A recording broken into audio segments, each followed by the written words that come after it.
This is a mindfulness meditation taken from the book Brief Cognitive Behavioral Therapy for Suicide Prevention by Craig Bryan and David Rudd.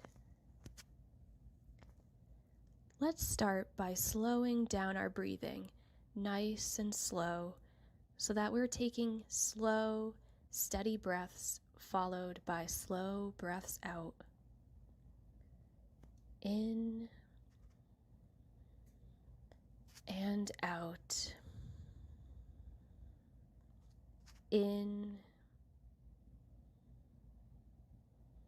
and out. Very good. We'll continue to breathe slowly and deeply, just like this, while we do this attention exercise.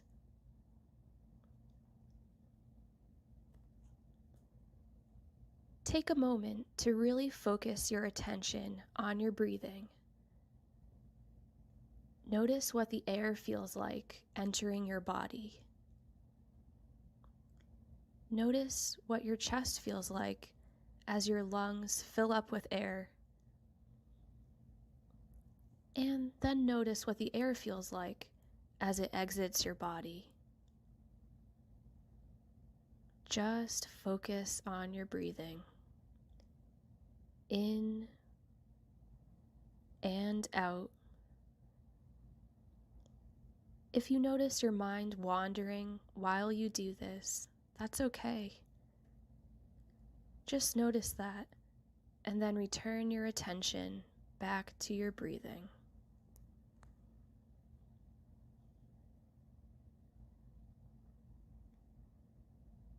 Now shift your attention to the sense of sound.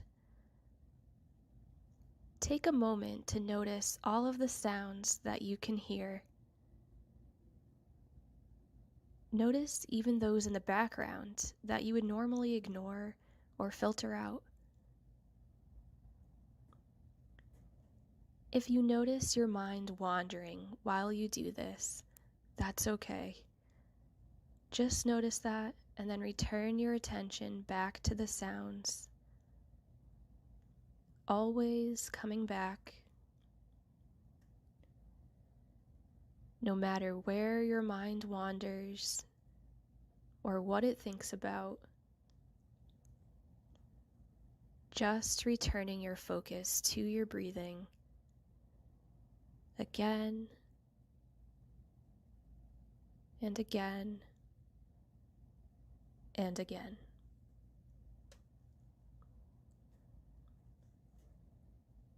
Now take a moment to notice the thoughts going through your mind. Don't try to change them. Don't try to stop them. Just look at them, move through your mind, sort of like they're on a conveyor belt and just moving past you. Sometimes our thoughts are like words or sentences. If you have any thoughts that are words or sentences, just put those thoughts on the conveyor belt and watch the words move past you.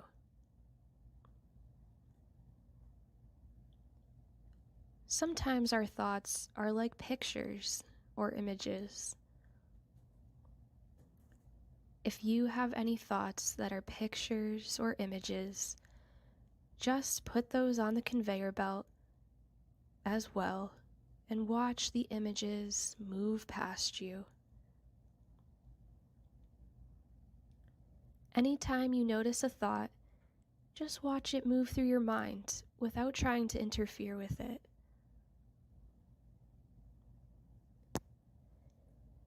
Now shift your attention back to the sense of sound. Notice how you can shift your focus from your thoughts to something else whenever you want. You'll probably notice that more thoughts keep popping into your head, which is fine. Just watch them move past you and then return your focus to your breathing. Repeat this process whenever a thought comes into your mind, even if the thought is a stressful thought or a bothersome thought. Again and again and again. Always returning your attention to your breathing.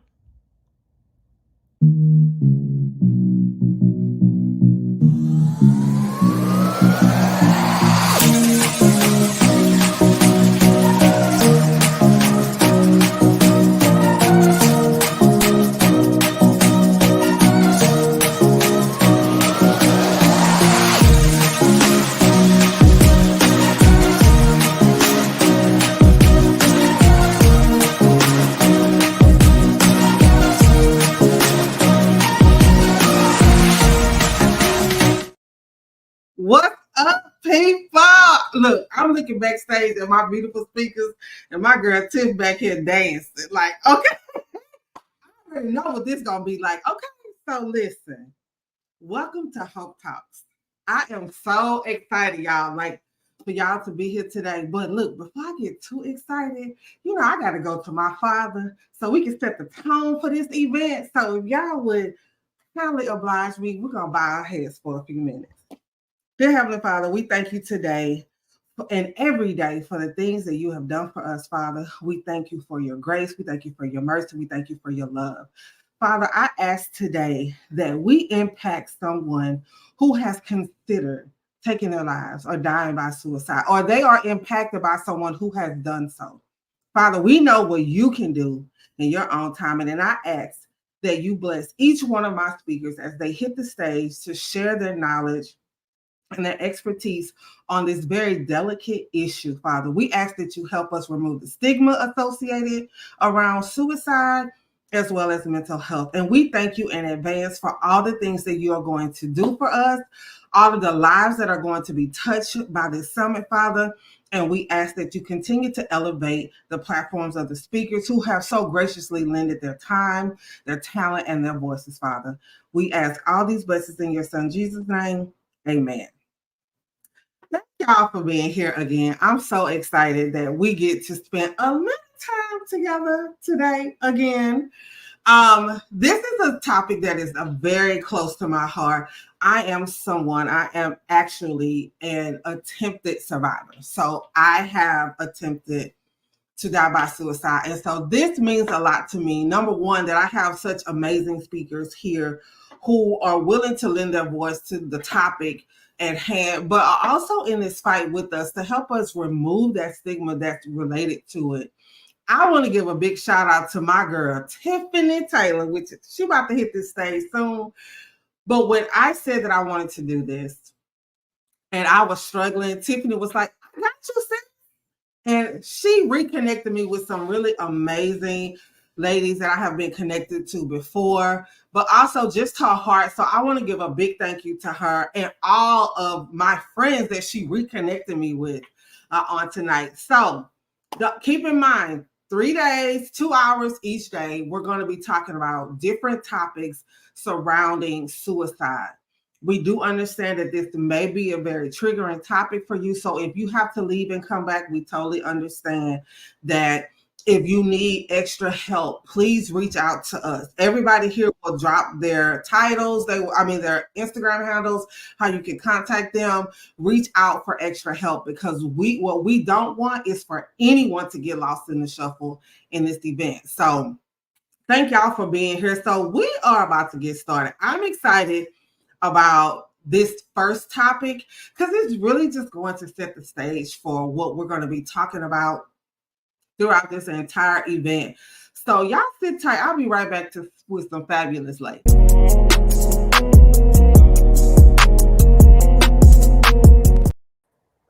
What's up, ladies?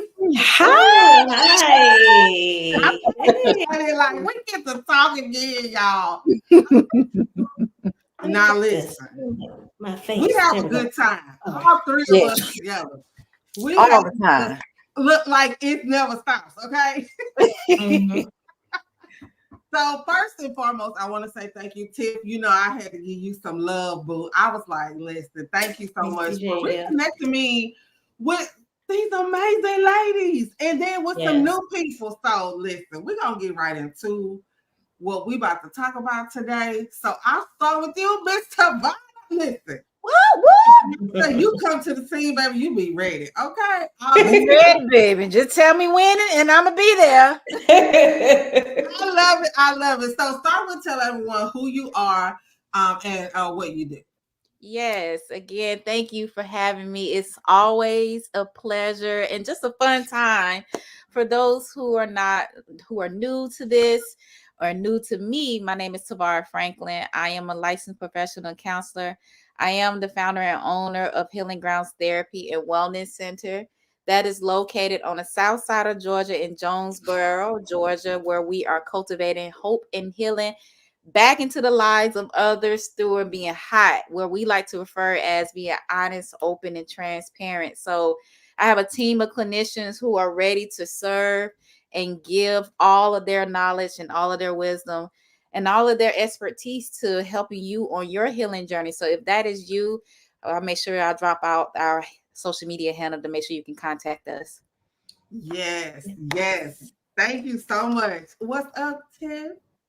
Hey. Is that my cue to go ahead and tell everybody? We need to know who you are. Okay.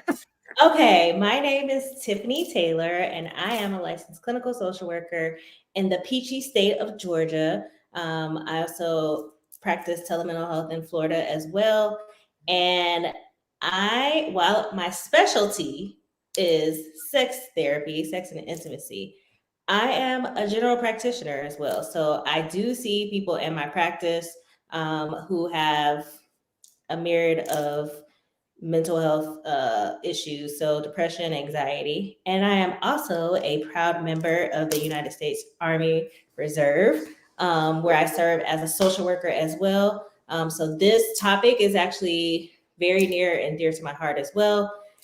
I have done a few deployments where suicide was definitely a topic, and it is definitely something that military members struggle with. This last deployment that I was on, even though it was in the U.S., it was a big factor. So anytime I can talk about this topic and help spread awareness, I'm all for it. Yes. Thank you both, number one, for being here. I already knew I picked the best people to. Yes. Y'all are just the bomb. So we're talking about stigma and suicide. And I really want us to talk really about like breaking down these barriers because again, a lot of times it's the stigma, but also think about our communities. In the Black community, we really don't talk a lot about this topic. And I really want us to start more so doing it. So I'll start with the first question. Tavara, I'll start with you. Okay. How do you feel stigma impacts individuals who are struggling with these suicidal thoughts and ideation? Oh my gosh, a lot. If I come from a family where we presume that nothing needs to be said, we are we're not allowed to speak our thoughts and our emotions, do what I say, not what I do, or a type of mentality where be seen but not heard, then I'm going to feel oppressed, I'm going to feel suppressed, and I'm going to definitely feel unsafe to want to share any type of vulnerabilities. And that does include having something as intimate, including something that is, for other people might be very striking, such as suicide or depressive thoughts, because it's something that is not talked about. If I'm not allowed to share these things, then how will one be able to know that we can now cultivate this awareness and try to I'm going to use this word in a different way, normalize it. And I don't necessarily me normalize it as in like, let's not, ever, Jay, put this slime on his skin. but JD. I am working, y'all. Please I love her face. go. Go. See, and I'm a mama of two, so Right. this It's a is very real moment. it's a very rare moment.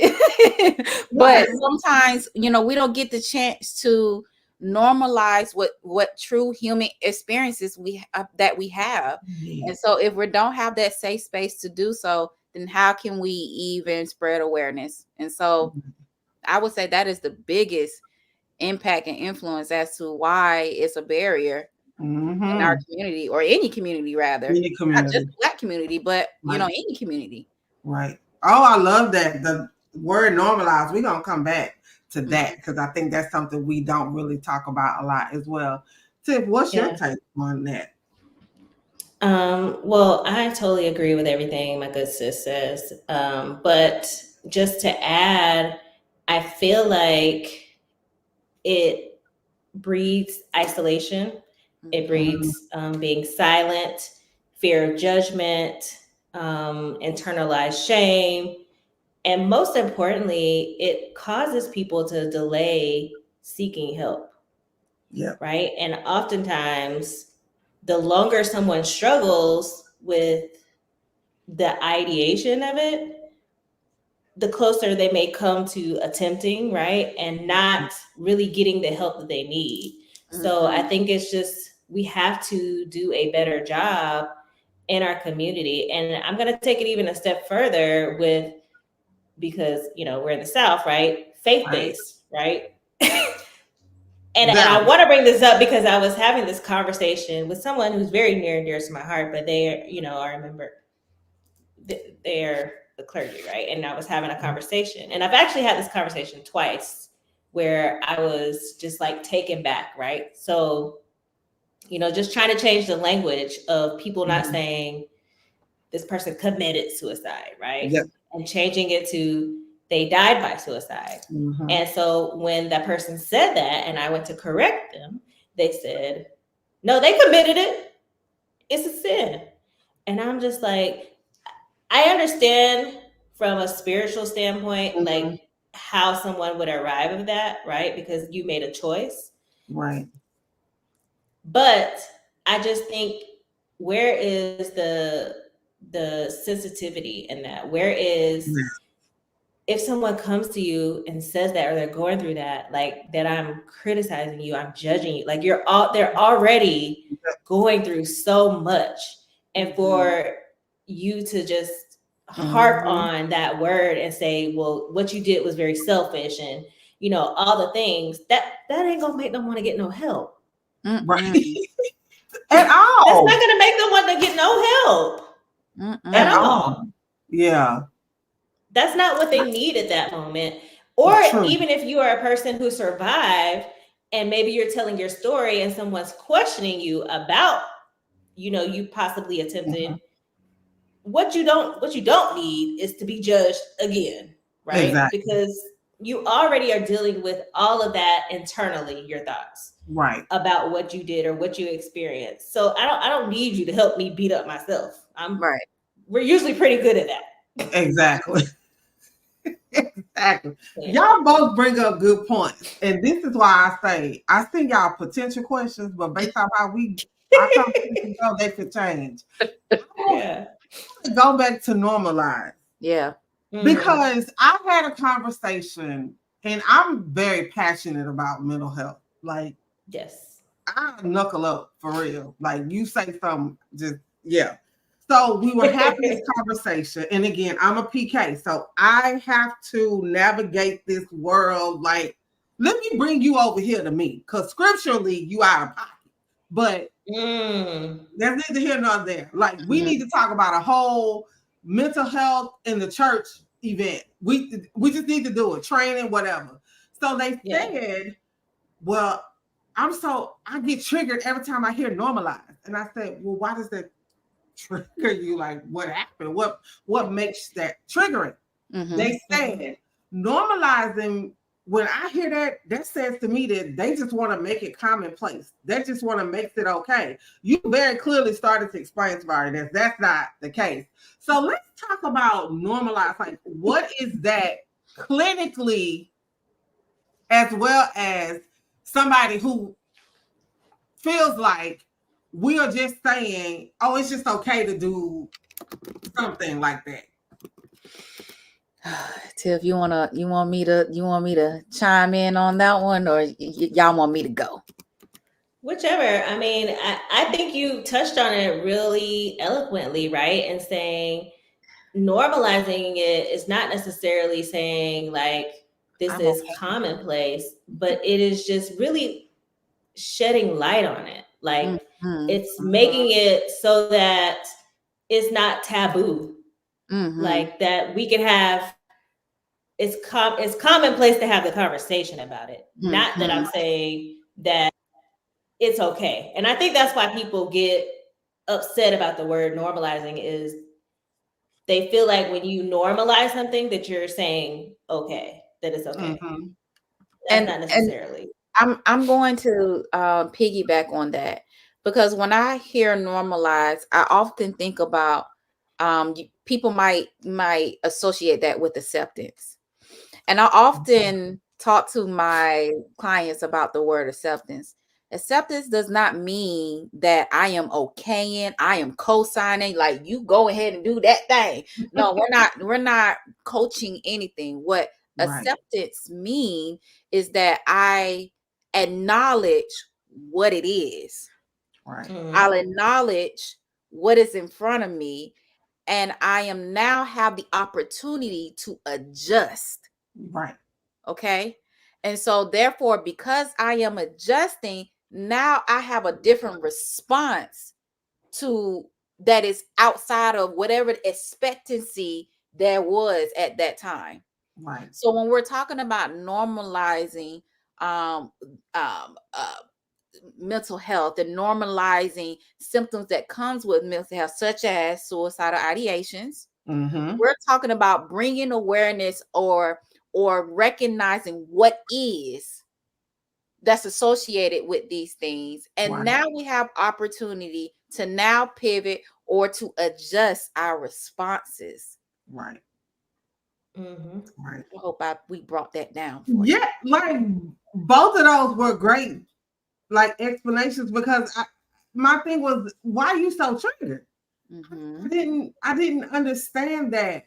Like to say, oh, I'm triggered. I get triggered every time I hear normalize. And I was just like, okay, well, what does that mean to you? I think, I mean, like you said, people think that means that you're saying that it's okay, or like, you agree. You know, and I mean, and by definition, yes, it is to bring or return to a certain state or condition, right? However, you know, if we're wanting to look at that in a different way, it can also mean that we want to start to consider certain situations. Right. Okay, because normalized is considered situation. Okay, that's what that is. It's situational awareness. There we go. Yeah. That makes sense. Yes. Oh my gosh, yes. Y'all both brought that home, because I hope the person who said that watching, because I invited them. I need you to show up. You know, I'm the devil's advocate. I need you to show up for that. Yeah, that was for you. Yeah, we're just reorganizing a different way of looking at what has always been taboo, and bringing light to it. Yes. Yep. Yep. I think pieces of that too relate to, of course, media and social media, all of that. So what role, and I'll start with you, Tiff, on this one, what role do you feel like that social media plays into either perpetuating, like making it worse, or reducing stigma? Oh, that is a great question. And so during COVID, I was working at the Children's Hospital, am doing mental health, right? And first of all, prior to COVID, I would work in the evening and sometimes I would have no clients. When COVID happened, it got to the point where they would have to call people in. That's how many kids were coming in with suicidal ideations, right? And oftentimes when I was doing the assessments, what would come up is I saw somebody do it on TikTok, or someone wrote about it on TikTok or their experience. So social media has, yes, definitely serves some great purposes. It makes us have access quicker, right, to certain information. Right. But on the flip side, things that we didn't have or didn't necessarily need access to, people are exposed to it, right? I can go here on Google and be like, how do I, kill myself? Or how do I, what's the Right. less painful way for me to kill myself? Or, and if people didn't have that access, right, slowing down oftentimes, right, helps people to not get to that point. But now, since everything's just right there at our hands, or I can just, Google something or go on TikTok, because TikTok is like, the new Google as well. Like, I have access now. It makes me think about like last week we had the shootings in the school, and like the next day it was like 3 more schools were going through the same thing. They didn't actually have shootings, but it's like the copycat, right? And it's like, if it wasn't so like publicized and all of that, then would we have this copycat thing? Right. So I took the negative, but I'm gonna let Tavaro talk about, I guess, how, and what was going through my mind is how sometimes how stigmatizing that can be, in a sense. Because oftentimes people think, well, if we don't talk about it, it won't happen. Or, if we don't talk about it or we don't showcase anything, then maybe, it'll go away. Right. And that's not it. If anything, does it shed light? Does it give some people, some kind of ideas? Sure. Yes, it does. Let's not, fake the funk on that. Right. However, it does bring awareness to the person who is having these challenges and identifying, oh, I am not the only person that is struggling with this. Right.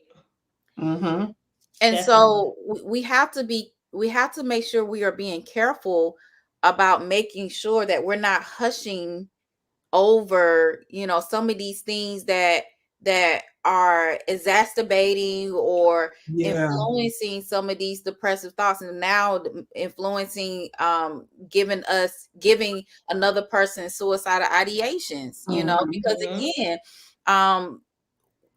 if we're not having a platform, or we don't have space where we can safely talk about these emotions, then of course it further drive that person into isolation and sadness and anxiousness, and being overwhelmed with those emotions alone. Yes. Can drive a person to that point. Right. Right. Right. That's very true. The isolation piece, I definitely can relate to. So I know for me, again, as a PK and struggling with these thoughts, I felt alone. I felt like there was nowhere else to go. I couldn't go to church to talk about it and say what? So that I could, to be told you need to be rebaptized, you need to pray more, you don't have faith. Those things you fight with. And then you look at your family and you're like, these are things we never talked about in my family. So it was very isolating for me to just be in a vacuum about. Once I came out of that, it was like, oh, it's other people that are just like me that struggle with the same thing. And it's not so much like, you were mentioning like being selfish. It's like, we just want the pain to stop. We just in so much pain. We just want to stop thinking about it. Yes. Yeah, it's not that we don't really want to die. Yeah. That's one of the, main things I think people really need to understand. We really just want the pain to stop. And sometimes that's the only way for us that we can, that we see the pain stop. Mm-hmm. Yeah. That's the only way that we can see. So, Tamara, I'll start with you. Do you have like a personal experience or maybe someone you know of who maybe has had, I'm pretty sure you have, but if you don't mind sharing like a personal experience, like highlighting like maybe the impact of the stigma for suicide or just suicide in general? Absolutely. I remember, and I'll deal with him later. But I'm pretty sure. But I remember a close relative. I'm not going to say what, but I remember a close relative of mine. I was in college, right? A close relative of mine, who was near and dear to my heart, was just talking and walking funny. Just his actions were not what I'm used to. Now this person is already a quiet person as it is, but you can distinctly determine, the difference in their behavior at this time. And so I just remember hearing about that this person was at the train tracks. And I remember driving from Cullowhee, North Carolina. If anybody in North Carolina, y'all will know this small country town in the mountains. Driving all the way to, to closer up north. I want to say it was about a 2-hour drive for me. 2.5 hour drive for me to get to this particular person. Because this person was contemplating about taking their life. And when I met this person at the train tracks, all they needed was someone to talk to. And that is honestly the saving grace for a lot of survivors, is having that one person who honestly give a damn. Yeah. And listen, empathize, and offer support. This is why suicide crisis prevention lines are so important. Yeah. Because you have this one person on the line who you call, and this is honestly your lifeline at this time. And you're trying to talk them down from jumping off the bridge or jumping in front of a train, waiting for the train or whatever. Yeah. And it is your thoughts, your encouragement, your support, your empathy, your presence, honestly, just being there is what gives them a courage to want to now turn around and seek help. And that's exactly what happened at that time for me. It's just, that person, turned around and we talked for hours. And I can't say if they ever had any thoughts, since then, but I will say that they're still here today. Oh my gosh, that just gives me chills. Like, I want people to really like think about the impact of a conversation, the impact of a safe space to say, I'm not good. Right. And because I'm not good, I don't want to be here no more. Like, I want to be somewhere else. I don't want to be here. So thank you for sharing that. I think that's amazing. And to know, like, beyond that, there was nothing else. Because for me, it was just like, no, I don't want to. And it's painful, but I'm going to get through it. I got to go do some stuff to get through it. So thank you for sharing that. Tiffany. So for me, this being a mental health therapist, I think people think we have it all together, right? Like that we don't go through things and we don't experience things. And a few years ago, I found myself in a very emotionally and sometimes physically abusive relationship, and I was trying to get out of it. And I felt like there was no hope. And I remember very distinctly, like just feeling like having morbid thoughts, right? Morbid thoughts are very different from suicidal thoughts. Morbid thoughts are like, well, I don't really have a plan, but like if I could just go to sleep and just not wake up, I will be okay, right? Like different from suicidal thoughts of I want to kill myself. Right. And so I think it's important to make that differentiation, because if we think about it, probably all of us have had some type of morbid thought, right? If we're really being honest. And it crossed my mind, and I was crying. My daughter was here at the time, and I had a good friend. This was after I came back from my first deployment. And as you can imagine, being a soldier and then being a behavioral health soldier, I spent a lot of time like masking, right? I'm stressed out. I'm away from my family, all of the things. And so one of the things that I had developed was like not showing my daughter emotions of like when I'm feeling upset or when I'm going through things.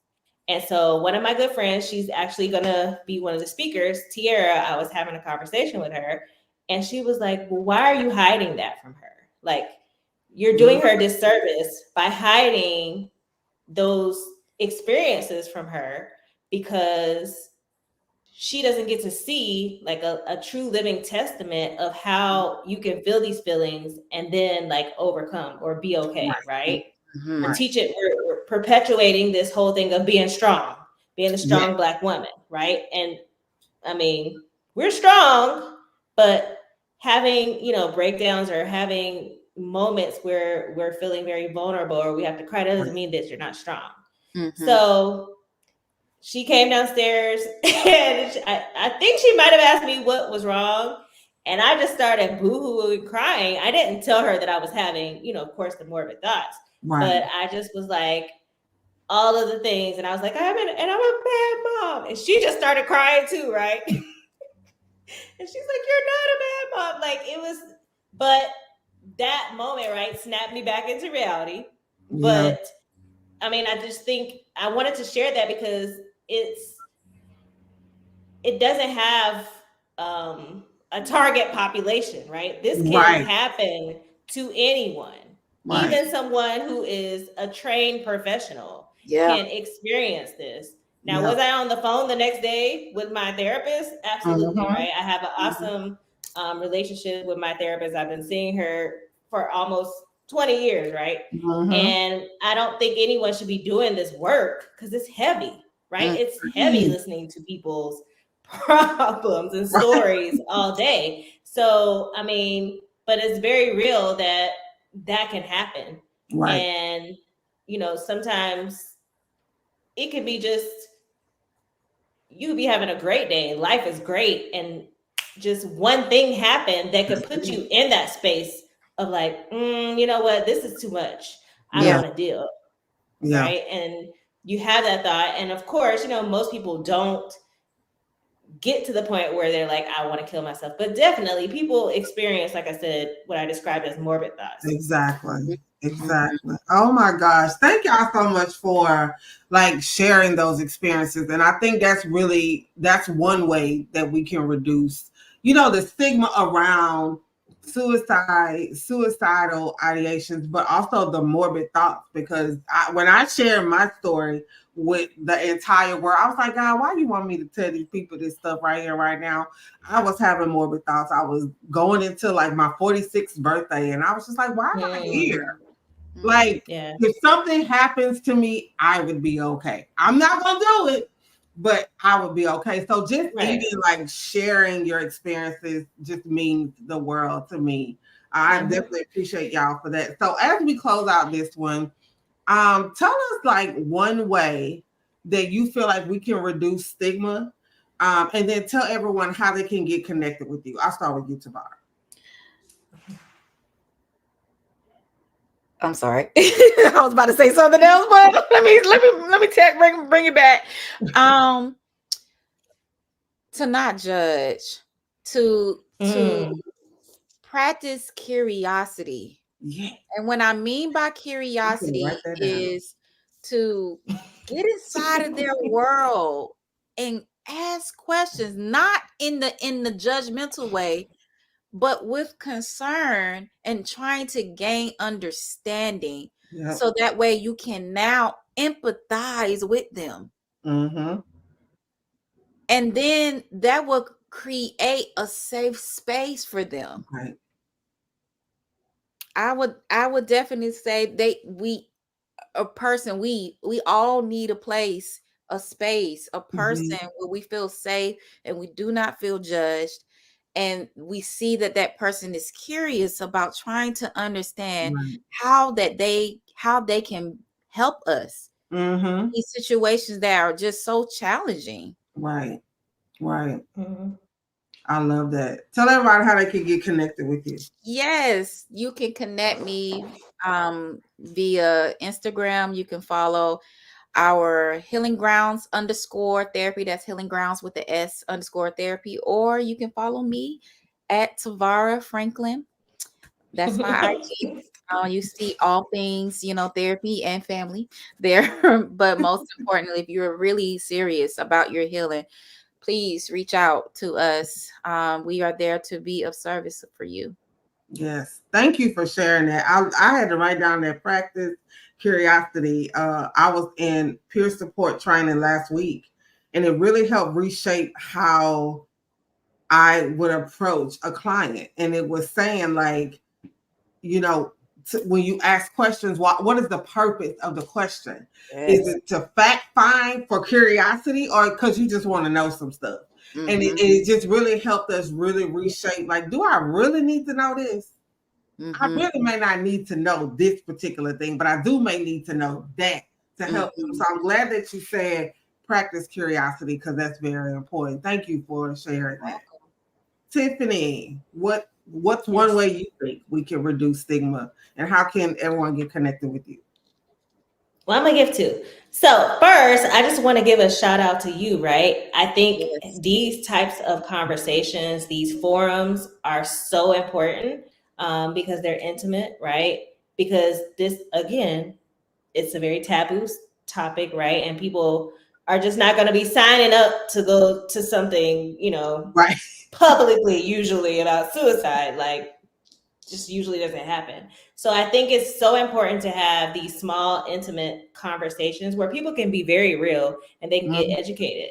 And secondly, I would say creating or just being able to, we have too much access to technology.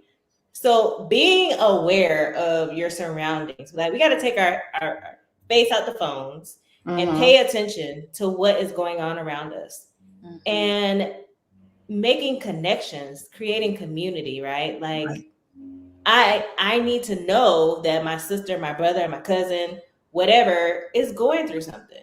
Because how many times have you seen or like got the message in the group chat that such and such passed away, right? And you're like, oh, I didn't even know they was sick, or I didn't know they were going through something. Right. And it's like the catch-22 of like, we have this technology that is definitely distractive, but why not use it, to say, hey, you crossed my mind today. Are you okay? Because that one text possibly could save somebody's life, right? That was going through something today. So all it takes is, being intentional about creating connection with people. Right. We have to get back to community. Exactly. Thank you for sharing that. How can they get connected with you? So my website is iamtiffanytaylor.com, just like it's on the screen, and email is hello@iamtiffanytaylor.com. You can find me on Instagram at talkyourishttiff, where I do every Monday Mind, Body, and Soul segment. And actually, next Monday I'm going to be addressing suicide prevention. So definitely tune in. That's every Monday at 11 a.m. on the Katie Burns Show, Instagram. And yeah, that's how you find me. Yeah, thank y'all both so much. Thank This you for won't be having the last time, of course. Of course. Because y'all know I'm always doing something. Mm-hmm. Yes, well, we family at this point. Yeah, right. Like, yeah. This whole sleepover situation. Like, we just Yes. So, yes, thank y'all both for saying yes and being a part of this. And anyone, y'all can get connected with them. So, thanks again, ladies. Thank you. Yes. Thank you. Here. That was really, really good. Oh my gosh, that was so good. So I'm definitely excited again about our next segment that's coming up. We're going to talk about understanding suicide and just how important that is. This conversation is ongoing, so don't go nowhere.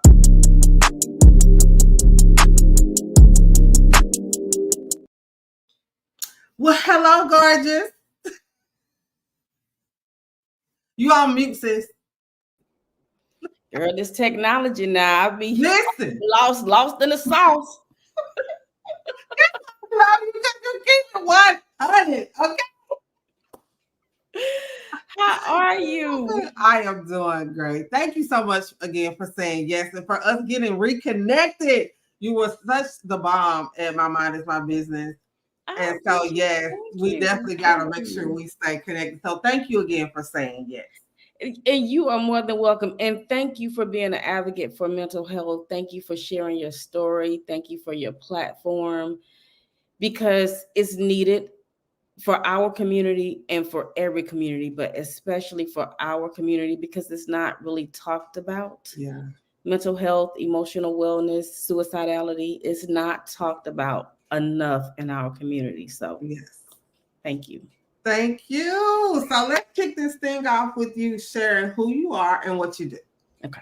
Well, so my name is Sharon Crouch. I am the inner critic therapist. I am the owner of Magnifying Expectations, LLC. We are a behavioral health firm located in Jonesboro, Georgia, where we address self-defeating thoughts that impact your ability to live your whole life, that creates depression symptoms, anxiety symptoms, suicidality.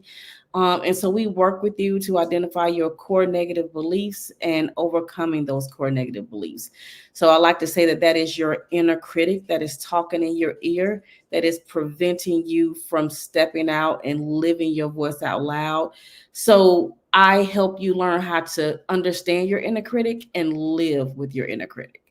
Oh my gosh, that is like good stuff, like all wrapped up in a nutshell right there. Because as we just discussed, Sharon, on the last segment, it starts in here. It starts with the voices and just that inner critic of talking that sometimes leads us to do or consider certain things that affect our mental health. So I'm so glad that you said that. Let's kick this off with, what are some common misconceptions around suicide or even the risk factors for suicide?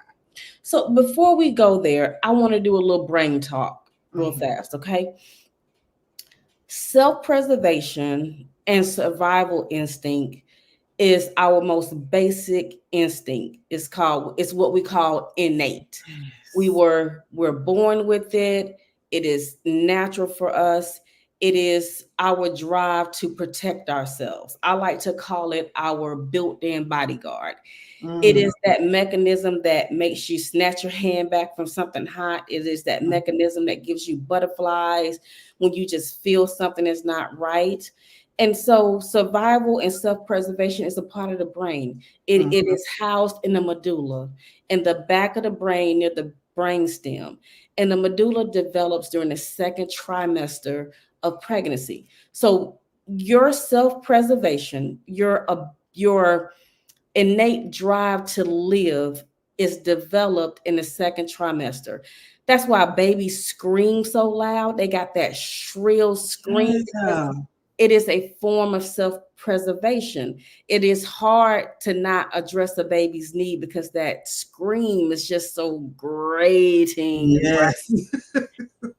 their eyes are so big and their lashes are so big because it is a built-in safety mechanism. You heard the term, the eyes are the windows to the soul. It is hard to ignore a baby staring at you. That's why when you see babies, even strangers, be like, oh, good, Right.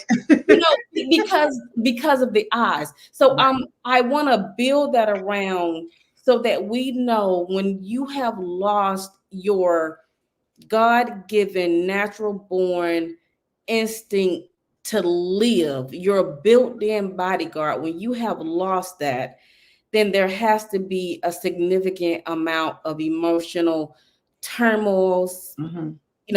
Something is going on to where you have overrode your most primal instinct, which is to live. So I want us to keep that in mind as we go into every single question, right? So that we know that this is huge. This is not just some it is an impulsive decision. It can be, but this is something that is so big, so hurtful, so much baggage that you have overrode an instinct that you were born with. So now, what was your question? Because I know that makes sense. Well, wait. First, let me say this. This is why, and to the people here who are new to me, this is why I have the speakers I have. They don't just talk shop, honey. They give you what it is. So that is that's a great way to set it up, because the question was like, what are some misconceptions around suicide? And or even the risk factors? Because if you notice on the last segment, people were like, Tamara was like, they said, oh, that's being selfish. It's all of those things. So you set the question up perfectly. Because this is y'all. So this is such an intimidating topic. In our community, death, spirituality, that connection, we don't really talk about death. Right. And we definitely don't talk about someone taking their own life. So this is huge. But some misconceptions. I'm going to start off with saying one is people who talk about suicide are attention seeking. That is not always true. Most of the time when someone has attempted suicide or they have died by suicide, they mentioned their desire to die to somebody. So it is not always attention seeking. Another myth, only people with mental illness die by suicide or attempt suicide. That is not true. You don't have to have a diagnosed mental illness. You can be under extreme stress, right?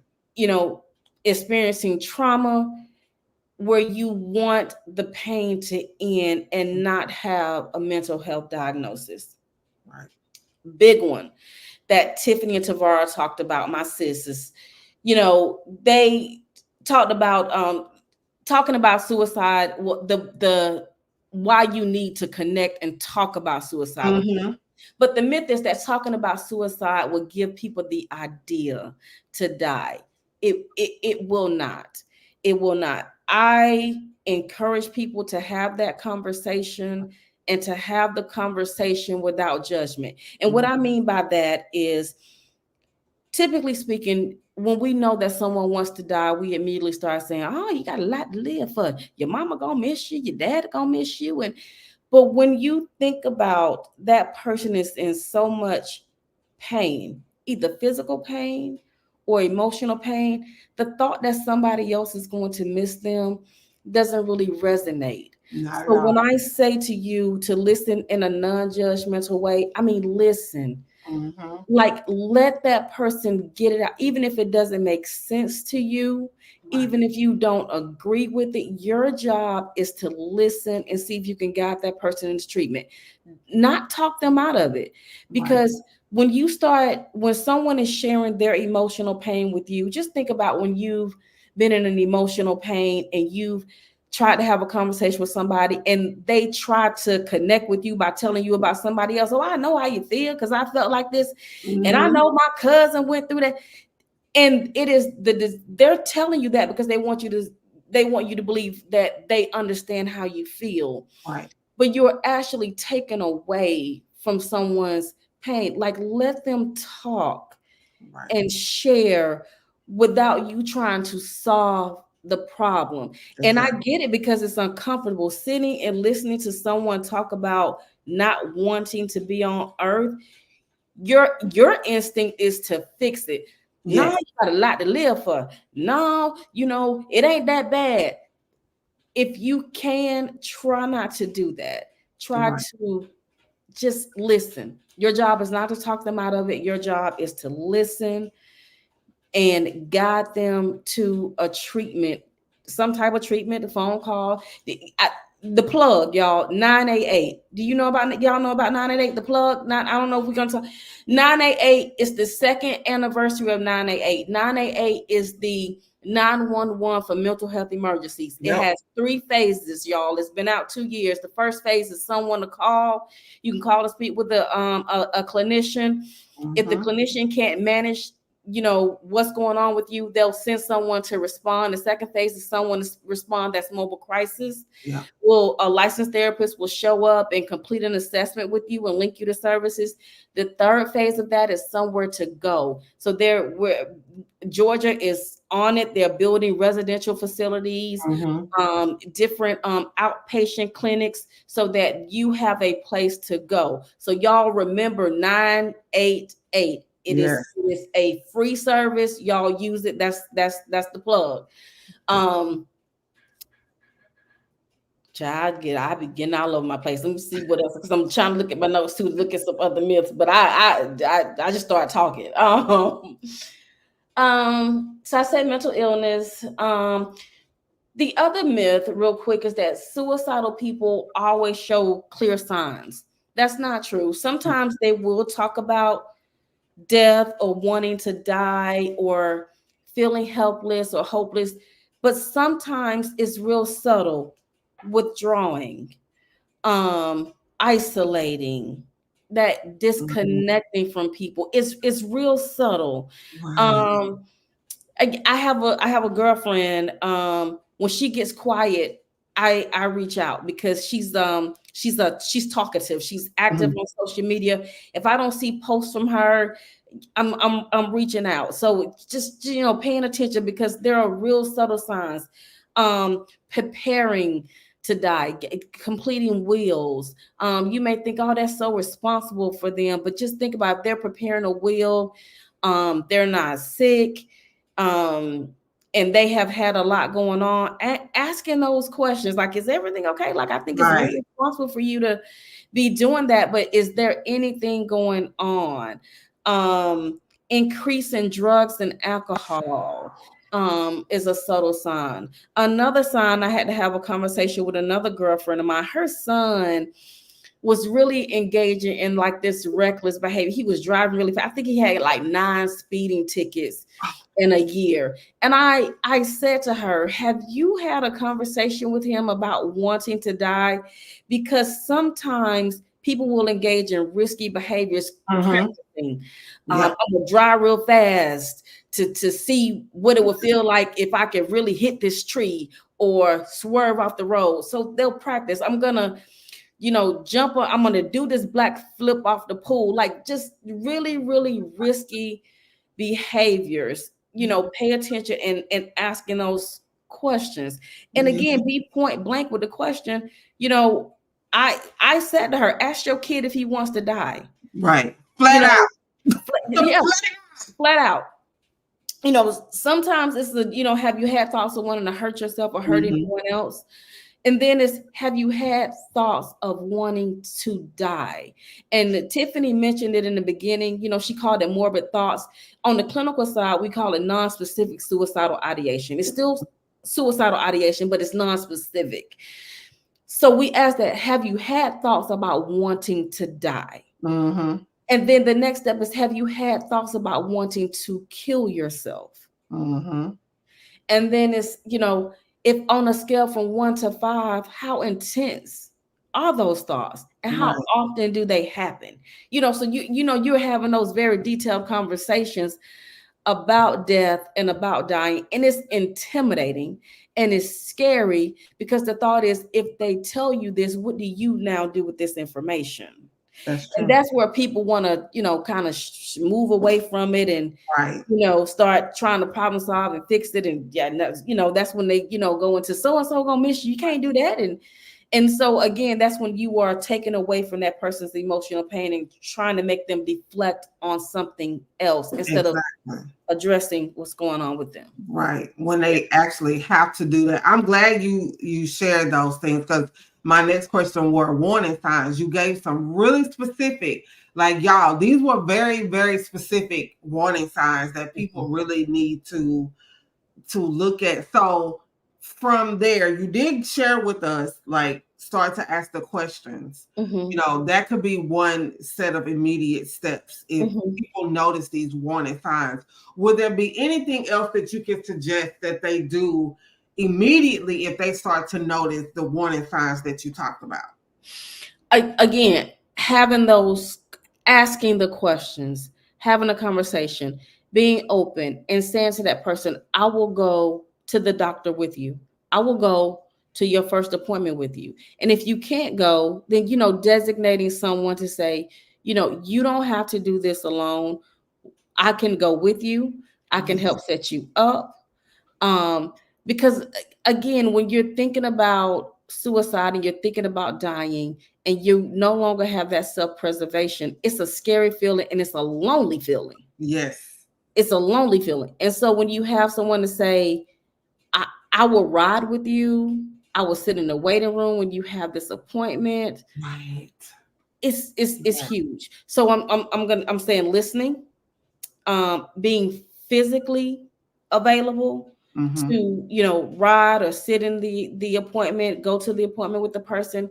And again, 988, because a lot of people don't even know where to go. That's the biggest thing. It's like, I'm having these thoughts about dying, but who do I call for this? Like, where do I go for this?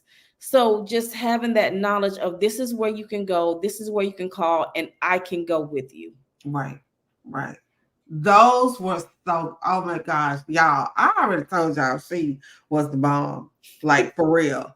So when you talk about, or you mentioned, like, people saying things, I noticed I did say things, and I said them very subtly. I think it's almost out of body, because you're saying it because you want the help, but then you're kind of not saying it because you don't want someone to think a certain way. And so I began to hear, like, people, not people super close to me, but some people that I, were colleagues or whatever, like, oh, well, you're just stressed. As an event planner, that's the number 2 most stressful career, they say, in the world. And it is very, very stressful.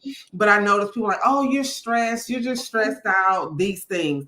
So differentiate for us normal stress and what could potentially be suicidal ideation. I'm going to say normal stress does not stick around. It's acute, it's not chronic, right?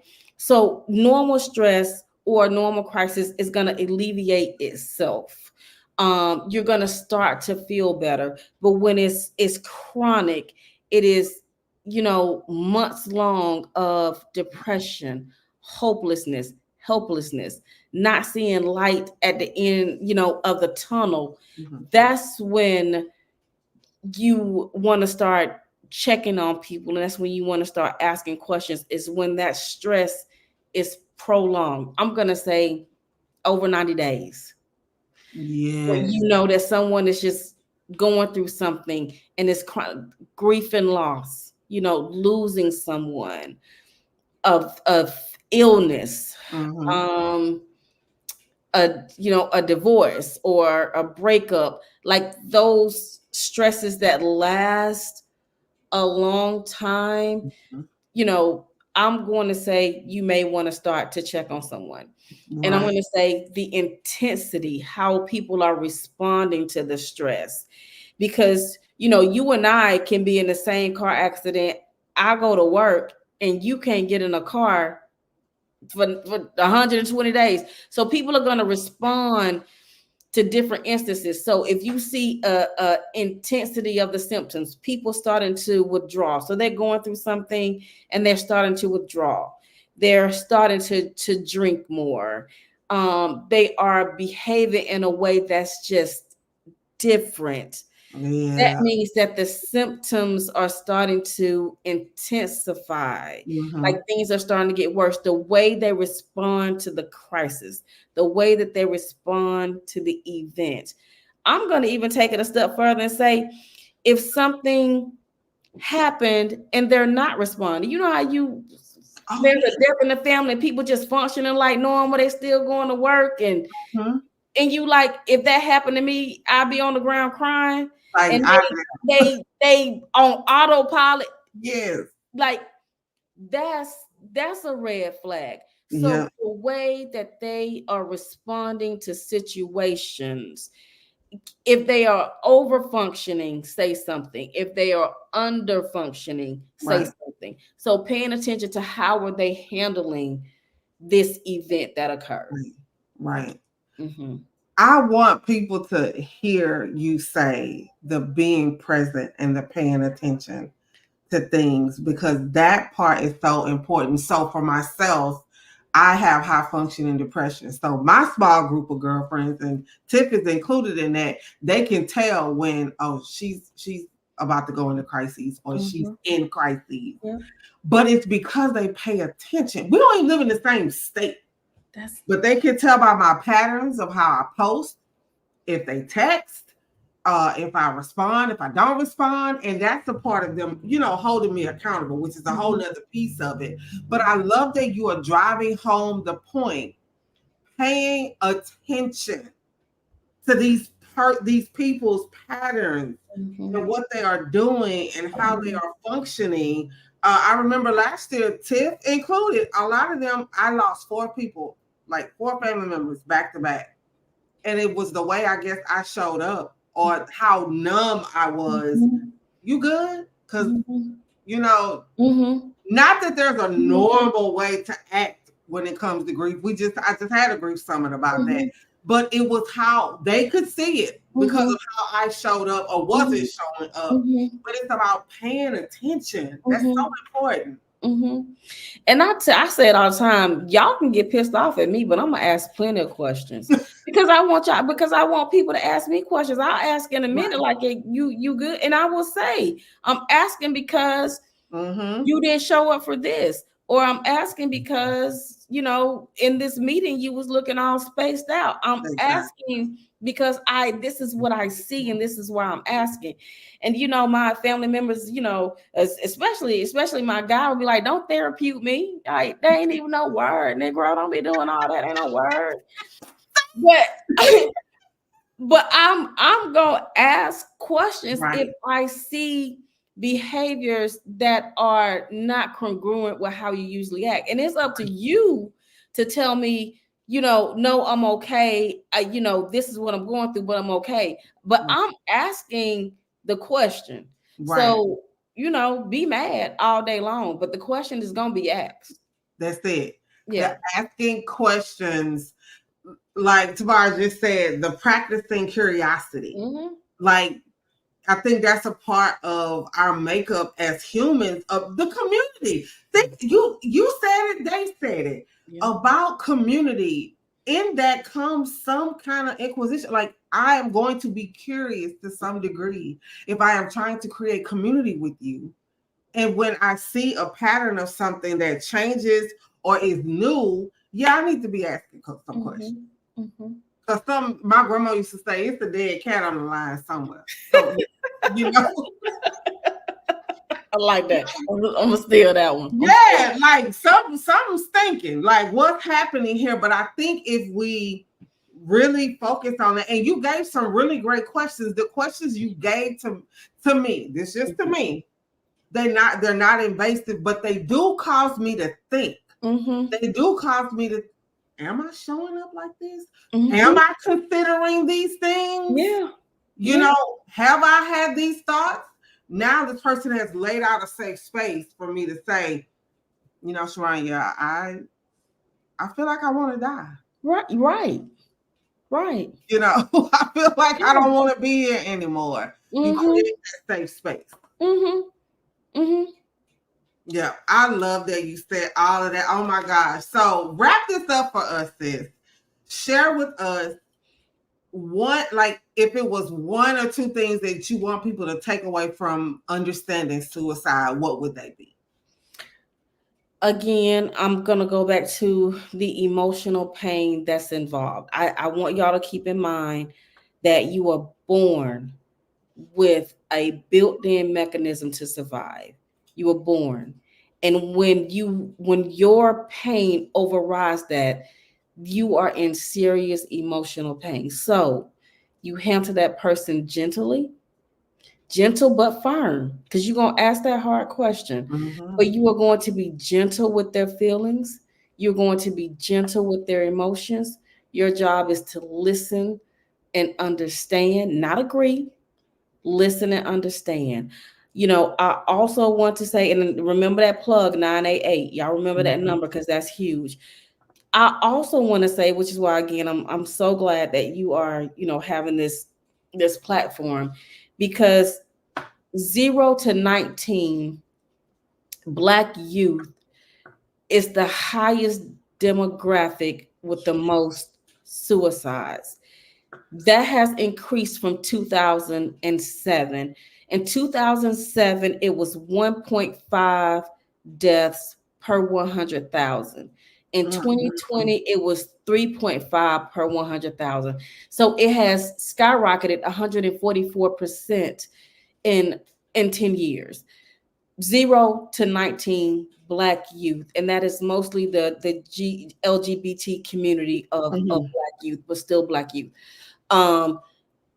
Typically, with age, your risk of suicide increase. So without a special population, 45 to 65 is usually that highest rate of suicide, men and women. But this special population of youth, that 0 to 19, is skyrocketing. So, you know, if you have a youth, you know, between that age, especially the part of the GLBTQ community, pay attention.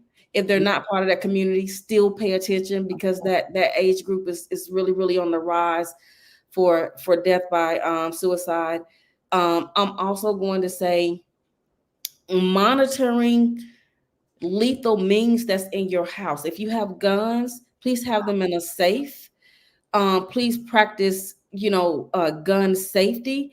If you are going to shoot, you know, teach your kid how to shoot, you know, do it in a way that is safe. You know, take them to the range, or, you know, teach them about gun safety and gun control, and where to, you know, store guns. But, you know, making sure that these lethal means are out of the way. If you have medicine, making sure that it is under lock and key. I'm looking at my notes. Encourage professional help. Our community, stop saying people are crazy. I need to stop that one. Yeah, the stigma. Stop saying people, you know, are crazy. Start praising people who are taking care of their emotional health. If someone is going to see a therapist, make it a point to say, good job. Right. Like, good job for taking care of yourself and recognizing that that was something that you need to do. You know, we need to kind of stop shying away from taking care of our mental health and our emotional wellness. So just being open. Yes, definitely. Oh my gosh. Thank you so much for like the plethora of information that was easy for anyone to understand. Tell people how they can get connected with you. Yes, thank you. So you can follow me on Instagram, the Inner Critic Therapist. Also, my website, magnifymeconsulting.com. You can book an appointment. I have some free resources on I have a free quiz on understanding your inner critic there, understanding your inner critic on there, and just some tips on managing your inner critic there, your inner critic. So check it out if you are interested. MagnifyMeConsulting.com. Thank you so much again for saying yes and for giving us such great information tonight. Thank you, thank you, thank you. Thank you for having me, and thank you again for doing this. Yes, thank you. That was so good, y'all. Oh my gosh, that was great information. So now we are going to have a reflective journaling activity. So let me bring my girl up because listen, I already know this is going to be good. Okay.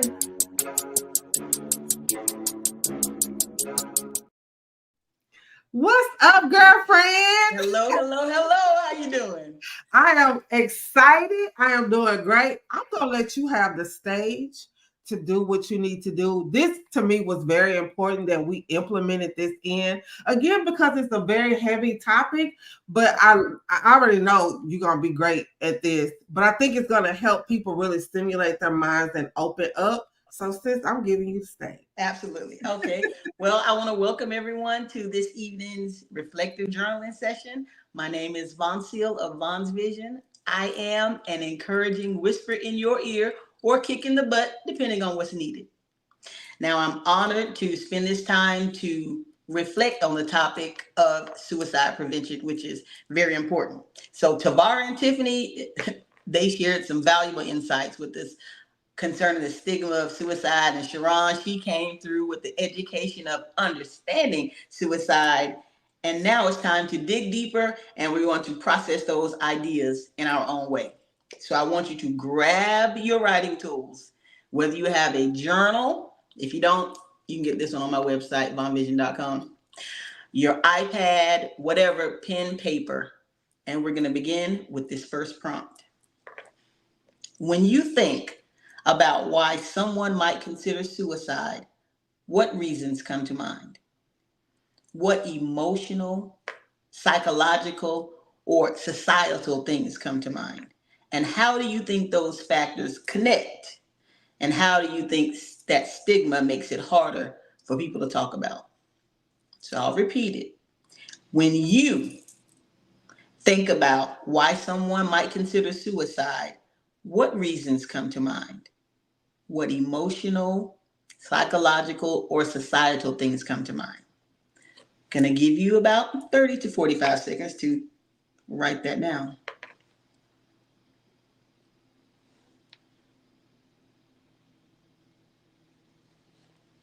Now, this stigma, the silence, and the judgment, they all build walls of support. But during this exercise, we're gonna tear those walls down and allow people to feel seen, heard, and most of all, safe.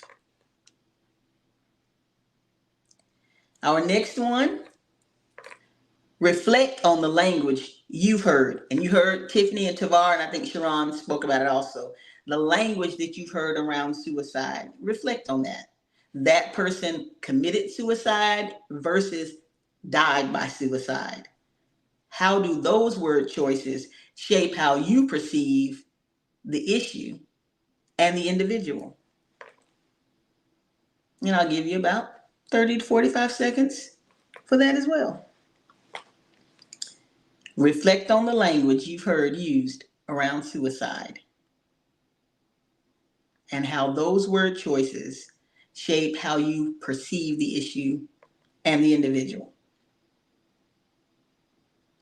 And also think, how might more compassionate language open up or shut down conversations? I want you to sit with that. Breathe and just let those words come naturally. Remember, there's no wrong way to write. No wrong way, only truth waiting to be expressed. Now, I know there's a chat, so if you feel comfortable, you can drop a thought, you can drop a comment, or you can keep it to yourself, as long as you're writing it down.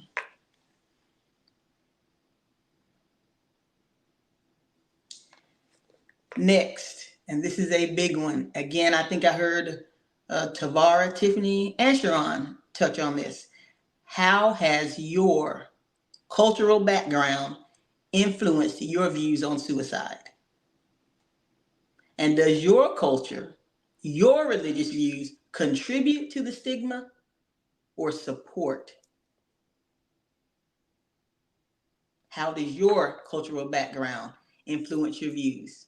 Does it contribute to the stigma of suicide or does it support? And bigger than that, in your family, can you talk about suicide or is it considered taboo? And if you can't, how does that affect your willingness to engage in this topic? Give you a good 45 seconds to write. And if you need more than 30 to 45 seconds, just drop it in the comment. Because I tend to talk fast, which means in turn, I write fast.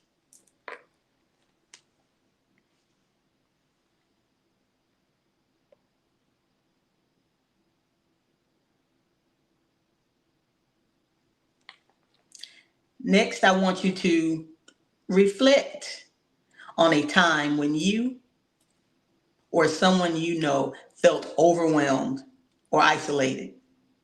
How did the stigma surrounding mental health affect their ability to get help? Or how did it affect their ability to offer support? Reflect on a time when you or someone you knew felt overwhelmed or isolated. How did that stigma surrounding mental health affect their ability to ask for help or offer support?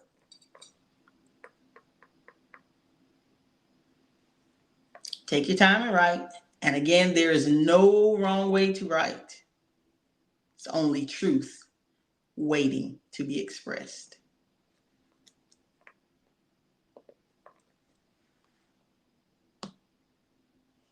I'll check the chat.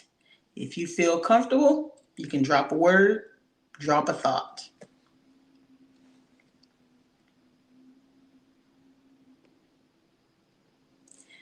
Now, true understanding, that's where meaningful change begins. Consider this. How often have we heard the phrase that suicide is a permanent solution to a temporary problem? I've heard it a lot. But for someone in crisis, their pain feels like anything but temporary. So how can you shift your perspective to grasp the depth of that person's struggle? What can you do to validate their experience, even if you can't fully relate? The question again is, how can you change your perspective to truly grasp the depth of someone's struggle? And what can you do to validate their experience, even if you don't fully relate? Take a moment and write that down.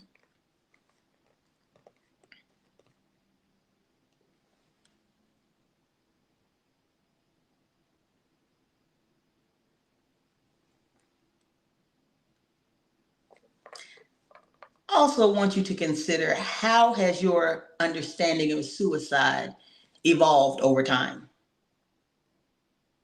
How has it changed? Reflect on any personal experiences, conversations, or educational moments, like the ones we've had earlier, that shaped your perception. What misconceptions have you had, and how can a deeper understanding lead to more compassionate responses? The prompt is, how has your understanding of suicide evolved over time? And how can a deeper understanding lead to more compassionate responses? Get you a good 45 seconds. And while you're writing, I don't know about you, but when I'm journaling, I like to be very comfortable. So might have a glass of tea. might have a nice blanket, whatever it takes to put you in the proper space so that you feel open.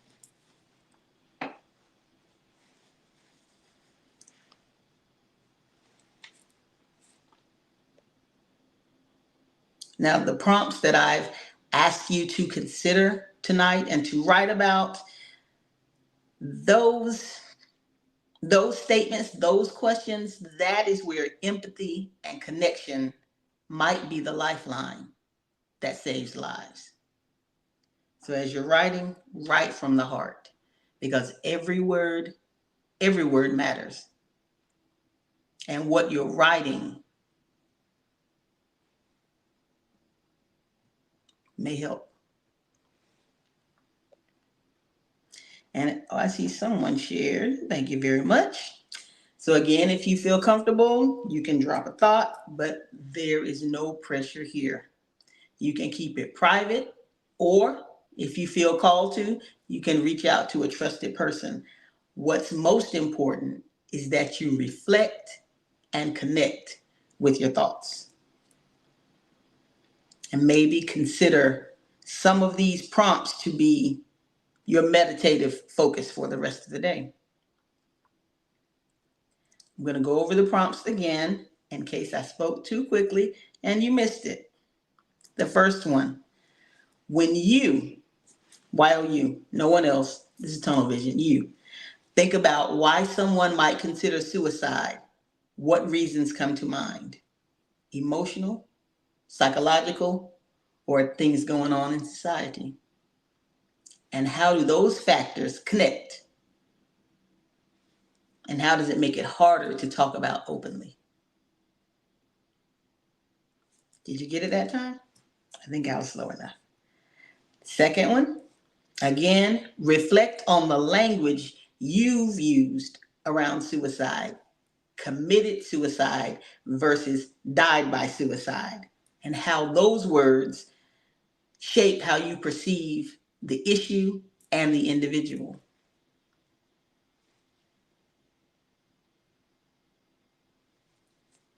Third one was, how has your cultural background influenced your views on suicide?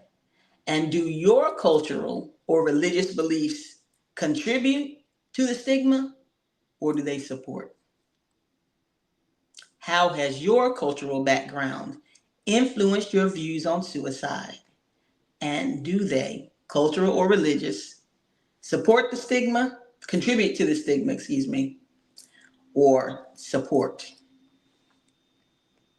In your family, is suicide, can you talk about it, or is it taboo? And if you can't talk about it, how does that affect your willingness to engage with the topic?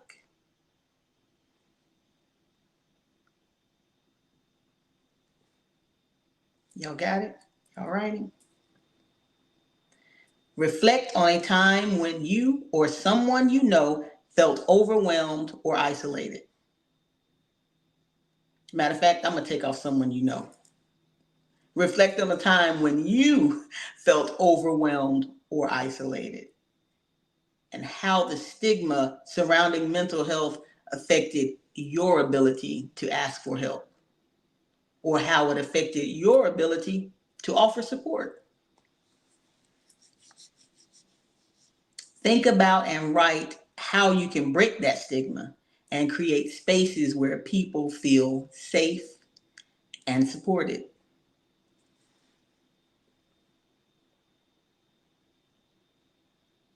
As I'm repeating, the last two, we've heard too many times, suicide is a permanent solution to a temporary problem. But for people who are in the midst of that pain does not feel temporary. And you might not understand it, but what can you do to validate their experience, even if you can't fully relate? What can you do to validate that person's experience, even if you cannot fully relate? How can you shift your perspective to try to grasp the depth of their struggle?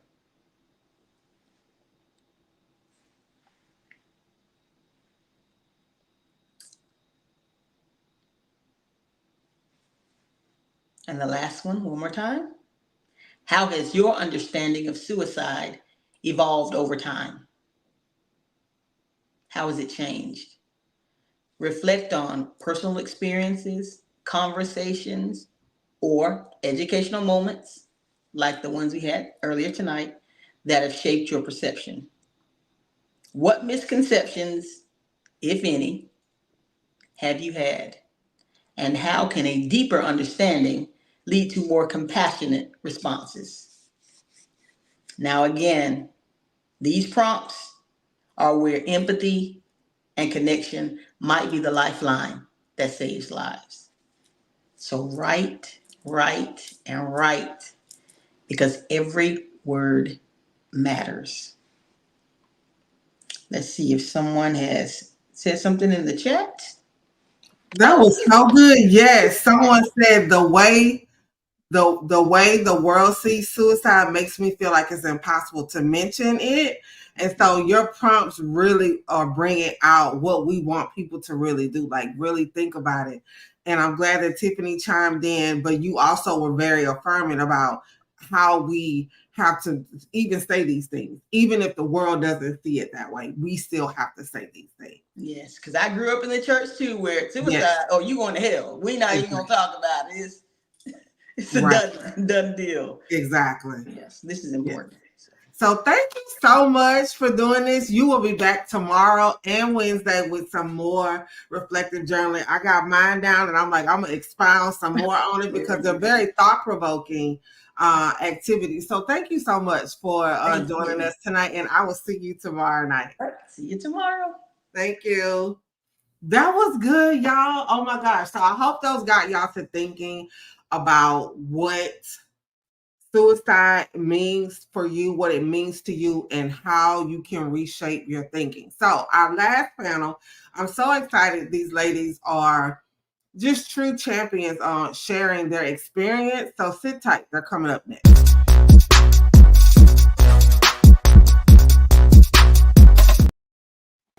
Hello, ladies. Hello. Y'all. And let me just say thank you ahead of time for being willing to share your story, because your stories really can make the difference for someone else. So thank y'all so much for being here. Thank you for having us. Yeah, thank you for, I think, just for putting this together and having this. I mean, I think it's something that is just missing a lot of times. Yes. So definitely me and Lorinda, we sisters, we locked in. Eileen, you are now my sister as well. Thank you for saying yes when I posted in the group. Thank you for reaching out to me, being willing to share your story. So I'll start with you. Tell everyone who you are and what it is that you do. So I'm Eileen, and I am a bunch of different things. Right now, I'm a digital nomad.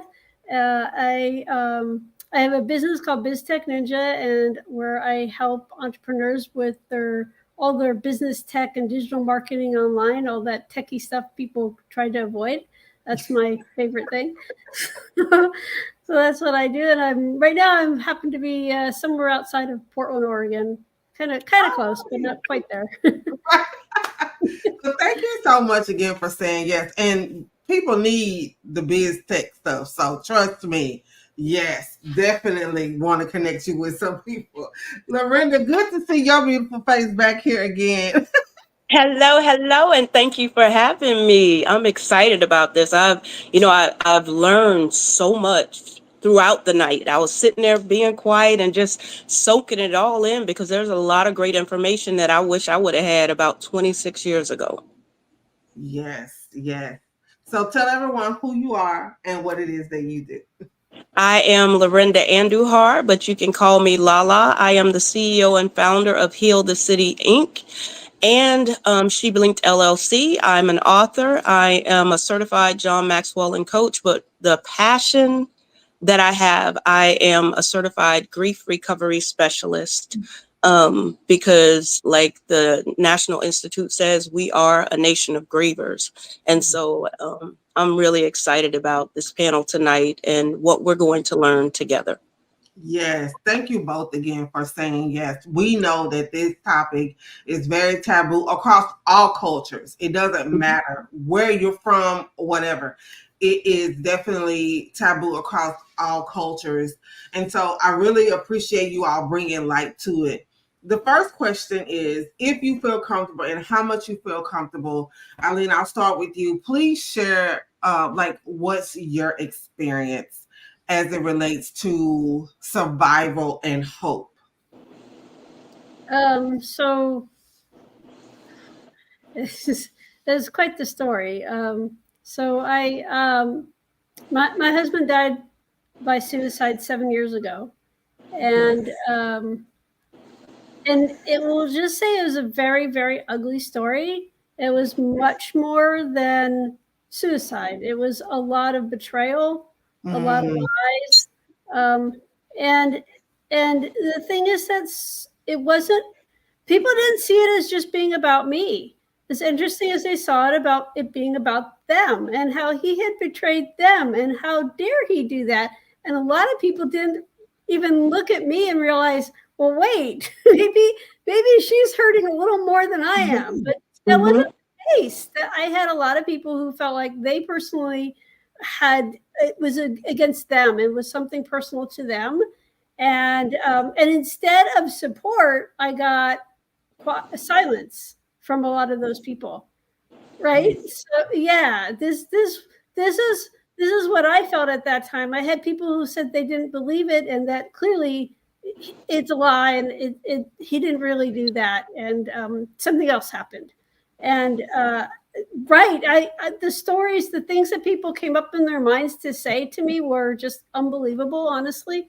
People didn't know what to say, didn't know how to support me, and so a lot of them I haven't spoken to them since. I don't blame you. Yeah, sometimes my choice, sometimes theirs, but really, if you're gonna, I don't understand how people can't support you and can't speak about it and can't.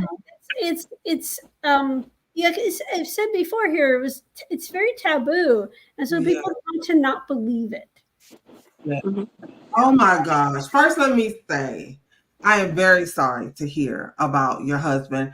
I am even equally sorry to hear about your experience. My sister Lala, she about to go in because she's number one. She has her own experience, but she's grief recovery. I think we just really don't think about what we say to people during times like this. Like that angers me that we're not sensitive situations that happen. So let me just say, on behalf of us, I am so sorry that you had to experience that, because I can only imagine.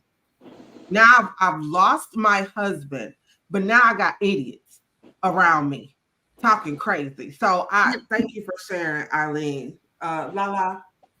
You know, somewhere in the conversation about death and dying, there's a on and off switch in the brain that connects the brain to the mouth, and that switch gets cut off in a lot of people. And and they only remember pain when it's happening to them. Yes. And they lose sensitivity of that pain when it happens to others. And so again, on the behalf of my sister, and you now being our new sister, I apologize that humanity was anything but humane when it came to you dealing with the situation. And I'm a firm believer, and if you don't know what to say, just shut up. Yeah, don't say nothing. That'll save a lot of pain and a lot of heartache and a lot of war. And so, you know, when you talked about losing your husband, one of the things that I think about is I've lost people to suicide. I failed at suicide, and thank God for failure, at least 5 times. At least 5 times. And I've had people at work commit suicide because they dealt with people that forgot the human part of everything that we do.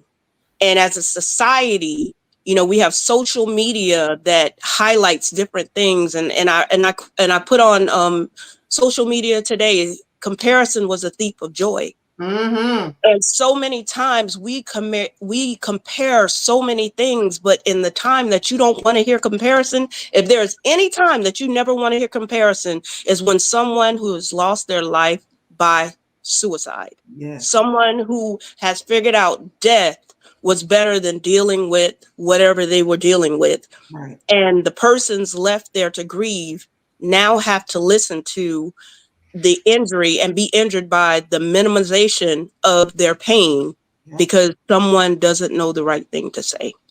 Yes. So that's where I come in, and that's what I have to say about death and dying and suicide, and being a person that attempted suicide multiple times, and the insensitivity of others dealing with and minimizing my pain. So again, I apologize on the behalf of our society. Yes. We've come a long way, but we do a lot of stupid things faster. Yes. Yep. Okay. Exactly. Oh my God. That is so true. So let's stay there for a minute, Lala. So when we talk about the injury of words, I mean, even for you, of people not believing that your husband actually died by suicide. I've heard people say, well, if it was successful, we'll say, well, if it wasn't successful, oh, well, you didn't really try to do that. You weren't really trying to kill yourself. You was just trying to seek attention. And I know a lot of these things really bring a darkness. They like we said, you lose faith in humanity. Like, who says that to someone? And it feels like it's okay. Lala, let's start there with you. What do you feel like was a turning point from you, where you were coming from this place of like just darkness to now there's hope. Now I can think differently about my experiences that I'm going through. So the turning point for me was actually, I was getting ready I have Heal the City. It's a 501(c) organization where we deal with the stuff that people don't want to deal with. It's the ugly stuff, the stuck in the muck, the suicidal thoughts, the rape and molestation, and all of those things that keep us bound as a person. And I was getting ready to put on Heal the City in Homestead, Florida. And I'm sitting in my living room and things are so dark around me. And, I'm going through a separation. My kids are acting funny. My job's getting on my nerves. I'm getting no reprieve from anywhere. Right. And I'm getting ready to put on this conference. And I got all these people looking to me to be their leader, to be their strong one, right? Because nobody really reaches out to the strong one when we're going through, because we're there for everybody else. So nobody expects us to have a bad moment, right? And I'm sitting in my recliner in the living room and I'm like, oh my God, I don't know what to do. And I picked up the phone and I called someone and said, Robin, I'm about to kill myself. And she was like, what's going on? Where are you? And she got from Fort Lauderdale to Orlando, where I was. And I started drinking a lot. And I started drinking and I was trying to get drunk. And the Holy Spirit, and people are listening to this, what the Holy Spirit got to do with you getting drunk and doing all this stuff? I was trying to numb. I was trying to stop feeling what I was feeling. And I could not put a name on what I was feeling. But in that moment, I had drank 2 bottles of wine and was going to a third and could not get drunk at all. Wow.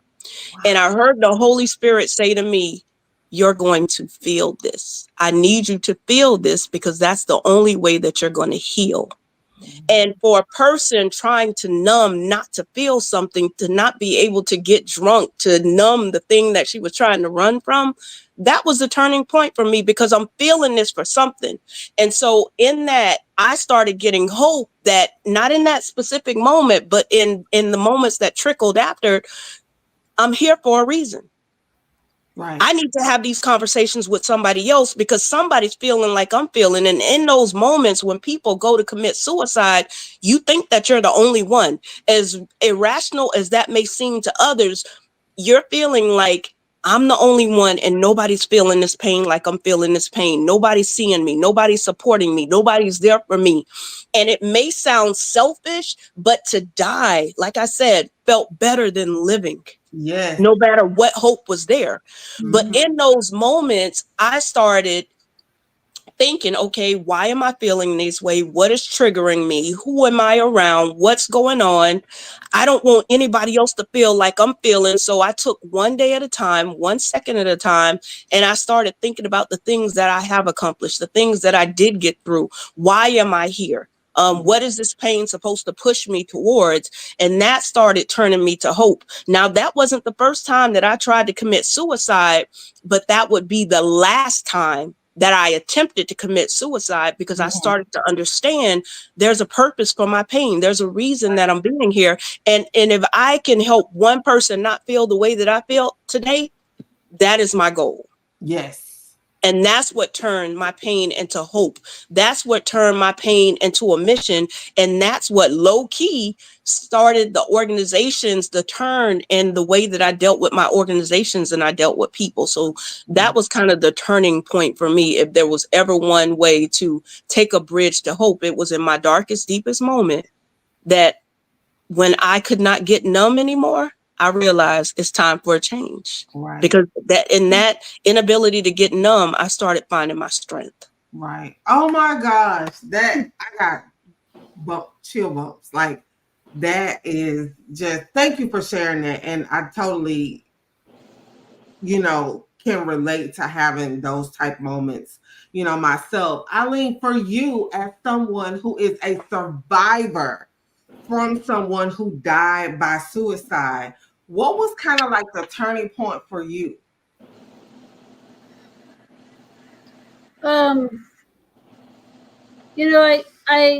I think there was a point where I was really angry. I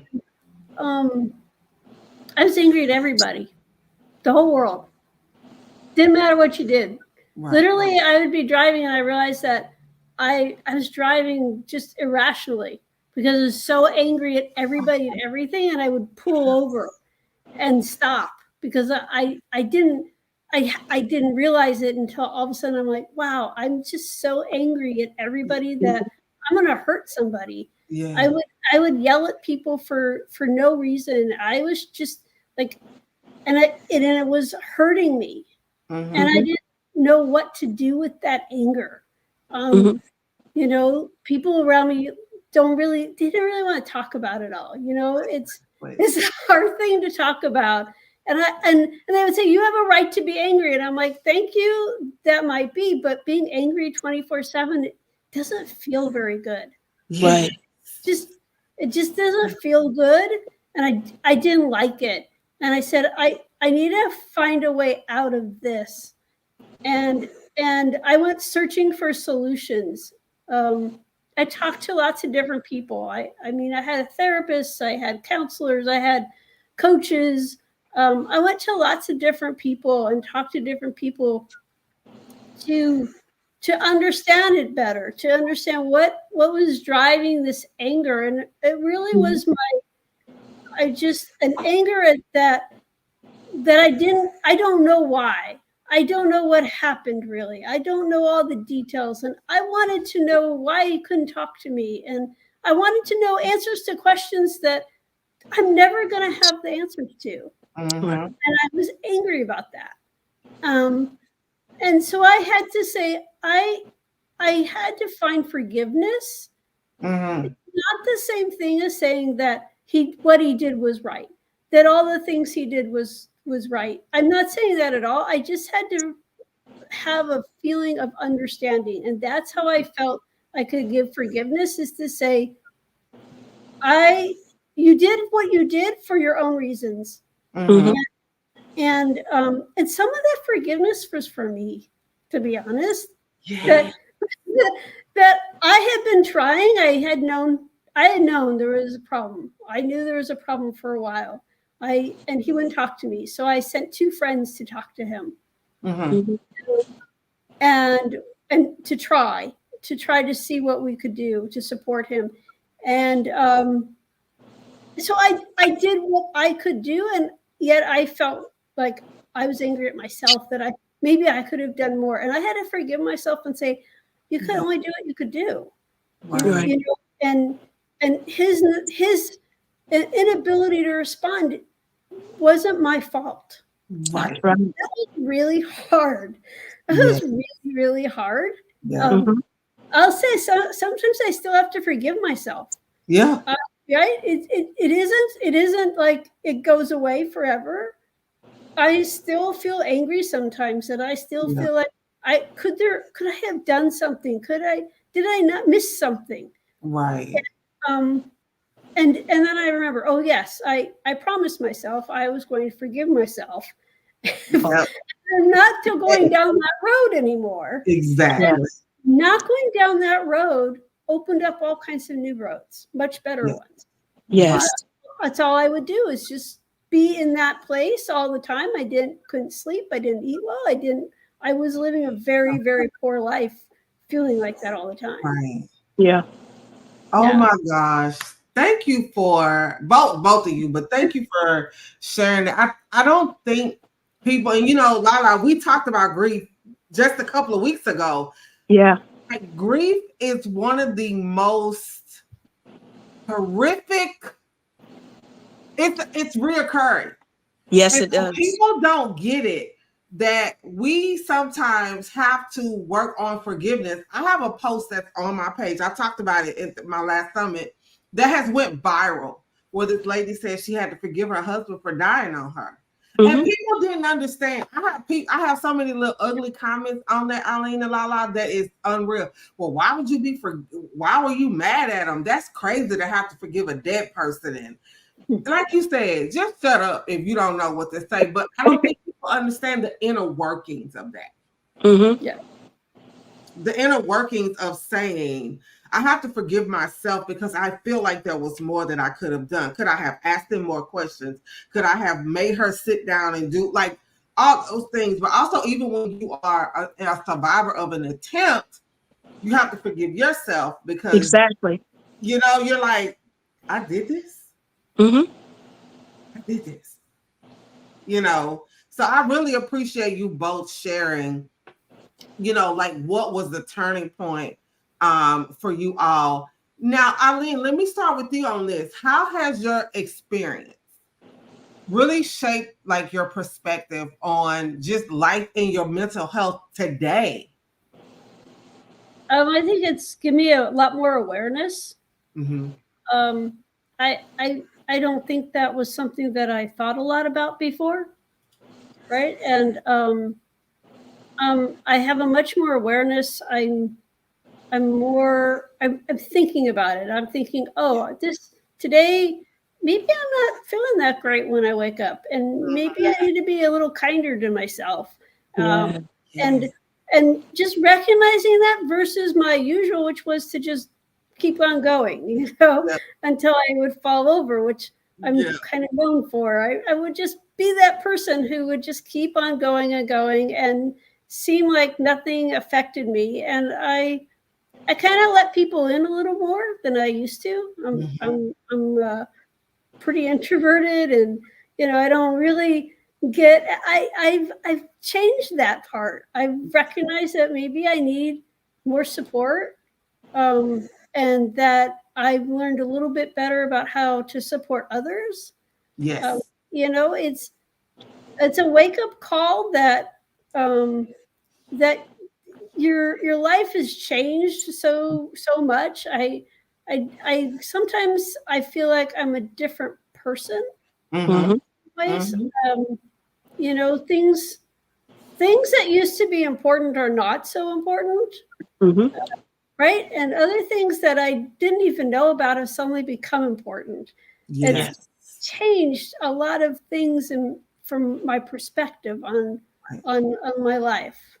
Yeah, definitely. I'm so glad you shared that. I think I shared a couple of weeks ago that for me, you know, you grieve who you once were, because you're not the same person when this person leaves you. And let's compound that with multiple people. If you had multiple deaths back to back. But I think for me, it came full circle when after my dad died. and my mom and dad were 10 months apart. And I was like, you know, for the rest of the time that I have here, I don't want to be bitter, hateful, mean, ugly. I want to be at peace. I want to love. I want to be loved. And so it changed the perspective. Like some of these things that people get all in an uproar about, it's not that I don't care, but it's not a priority. I don't care to that degree, like you said, for me to just be in an uproar about certain things. Like, what part of that can I control? And then let me keep the rest pushing. Let me just go on with my life. So thank you for sharing that perspective, Eileen. What about you, Lala? I think for me, to really think about, for me, I want us to look at forward facing camera. And I want to see all three of these faces. And for me to understand that we are all what suicide looks like. And that there are so many taboos and so many things in our culture, my culture alone, that says, you know what, that's not what we do as people of color. That's, you know, that's that other people's stuff. We're all human. That's it. We're all human. We all suffer pain. We all go through things. People get tired of being strong all the time. And we need to be a safe space for people not to be strong. And for years I said, you know what, it's not okay not to be okay, until I wasn't okay. Right. And then I realized it's okay not to be okay. Yeah. It's okay not to be sunshine and roses. It's okay to have days when I limp. It's okay to push back on people that are so demanding of my time and my space. It's okay to understand that these are the things that trigger me, and those are the things that I need to get away from. Like Eileen said, these are the things that bring me joy, and these are the things that I need to focus on and I need to hone on. These are the things that I need to know. These are the days that I just need to lay in bed and do nothing. These are the days that I need to love on myself even more so than I ever did. These are the days that I need to not live up to people's standards and understand that I'm great even when I'm low. Those were the turning points for me. And then just seeing so many people suffer and so many people not know what to say in the appropriate times. I think all of those things combined made me who I am and changed my perspective on what suicide was, what loss was, what grieving was. Going to the Grief Institute opened me up to so many things, because I thought I was this great listener. I thought I was the perfect friend to be around. And then I started being mindful of the words that I use, not only to others, but the negative self-talk that I did to myself. Making sure that I didn't make myself think I deserved the trauma and pain that was brought into my life. And being very selective about the people that I spoke into and the people that I allowed to speak into me. And changing, I just changed a lot of things. Like you said, after suicide, after death, after loss, you're never going to be the same, and that's okay. You're elevating. You're elevating, and just remembering that those pieces. There's so many, like I said, there's so many caveats. There's so many levels to grief, death, and dying that we haven't even scratched the surface of how it impacts us. There were so many mental things that I had to overcome with the challenges, psychological. I mean, I got physically ill when it came to, losing someone by suicide. I remember a coworker that died because he couldn't handle the stress at work, and then everybody was, did you hear about it? They were gossiping about it like it was something juicy. But what about his loved ones that had to sit and listen to this, and listen to these conversations? Oh, he shouldn't have did that. He was strong enough. Apparently it weighed on him so much that he had to commit suicide. I just lost a family member. He was 18, just graduated high school, and then killed himself, shot himself at home. And, you know, the family member found him, and his life was just starting. So like I said, there are conversations that need to go deeper. Right. We all need to, this is something that we need to openly talk about in the schools. We need to openly talk about this in the nursing homes. We need to openly talk about these in the congregations. We can't just tell somebody that suicide is a sin and think it's going to cure everything. We Exactly. need to dive deep into those conversations, and we need to highlight that there are psychologists and there's doctors and there's counselors and the 988 and the different Yes. resources that we have out there, and to create a safe space for people and to create a safe space for ourselves when it comes to suicide. Yes, and again, I'm so sorry for your loss of your cousin. And y'all, what y'all said makes so much sense. I am really grateful that you all were able to share your perspective. As we close this out, I want you all, and Lala, I'll start with you. What would you share with someone who may be struggling? Either they are struggling because they are the survivor of someone who died by suicide, or there's someone who attempted to die by suicide. What message of hope would you share with them? And then tell everyone how they can get connected with you. Okay. You are worthy of another second. You are worthy of another day. You are worthy of another hour.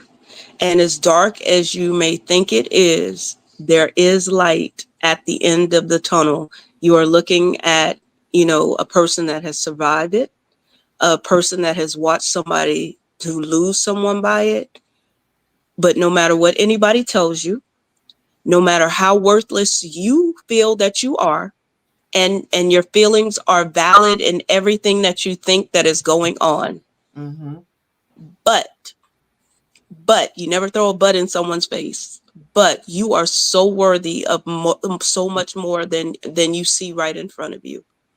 If I had ended my life when I was going to end my life, I wouldn't be able to write books right now and journal. Journaling is very important. Writing books is just a way of journaling, but I wouldn't be a voice for others. I wouldn't be a voice for myself.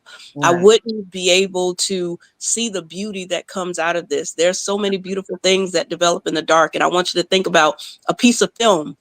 It cannot develop in sunlight. It has to develop in the darkness. And you are so worthy of love.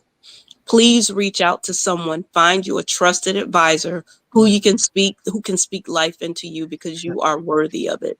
Please use the resources that are out there. There are people that will listen to you non-judgmentally. Find your tribe. Yes. And if you want to reach out to me, you can reach out to me on all social media platforms by Lorinda Andujar. Just search me and I'll pop up somewhere. But if you ever need just someone to sit and listen to you, and I don't say this without, I say this, call me 954-691-3912. That is my Google number. You will find it everywhere. Please reach out. Yes. Yes. Thank you. Thank you. Thank you so much. Eileen, as someone whose story is just as amazing, as powerful as it is, you know, what message would you have for someone? And then tell people how they can get connected with you. I think my message is that grief is hard and it doesn't go away. And people who think that 6 weeks later you're going to be perfectly fine are wrong. No. You might not be better, might not be all better 6 years later. So I'm just going to tell you that right now. Let you know that. Right. But you can also look at this as an opportunity to change your life, Yes. to see things differently, to have a different perspective, to live differently. You've experienced something that not a lot of people have, and it's a difficult experience.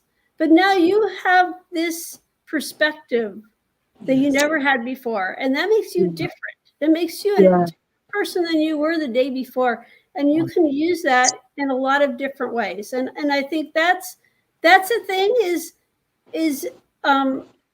yes, it's hard, and now you understand that. Now Yep. you have a different way of looking at the world. And I do think that's something that we sometimes miss, particularly when grieving really hard. It feels like it's so heavy. It feels Yes. very, very heavy. And understanding that some days will be heavy and some days will be light. And it will come.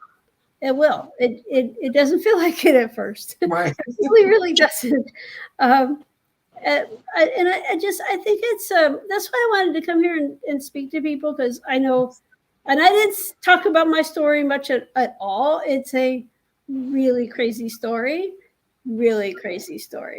and and when I tell people, they look at me and they're like, "You started I actually started 2 businesses, maybe 3, 4, several businesses since then. I've done things that I wanted to do. I went traveling.